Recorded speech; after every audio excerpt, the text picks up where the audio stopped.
Mais um 6. E hoje, galera, eu vou começar uma nova série chamada Aventura, galera. Exatamente, a série vai se chamar Aventura, galera. Hoje é o primeiro episódio, então vamos para o tutorial, galera. Se vocês acharem com gripe, tá? Por isso que eu tô fazendo isso aqui. Vamos lá, vamos andar aqui, catar um pouco de madeira.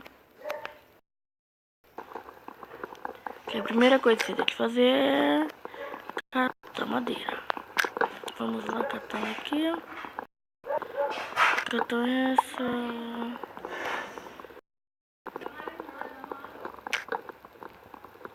Aí você vai catando mais madeira, galera.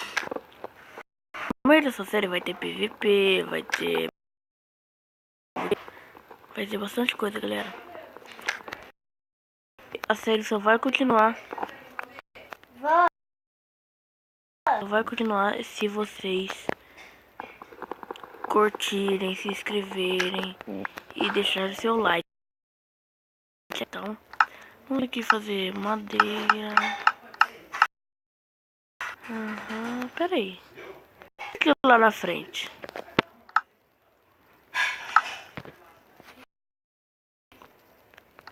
É o que eu tô pensando. É uma vila?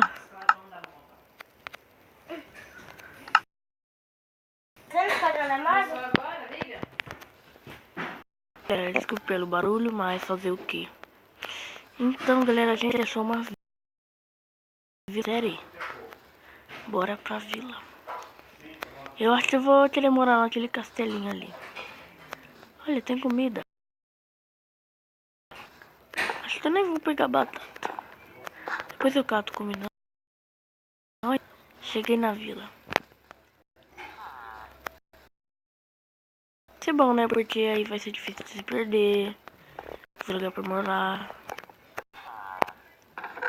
Olha, tem calça de ferro, 3 maçãs. Já vou. 3 maçãs, só. Vamos colocar aqui a calça. Galera, dizem que nessa vila de areia maneira nos baús. Tô pronto, galera, pra pegar essas coisas. Vamos aqui. Aí, o que tem aqui, velho? Não tem nada. Vem aqui, olha essa casinha aqui. Não tem nada.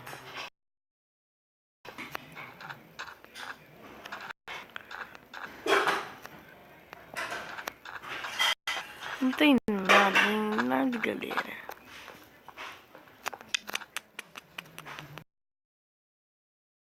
A gente vai ter que achar as coisas.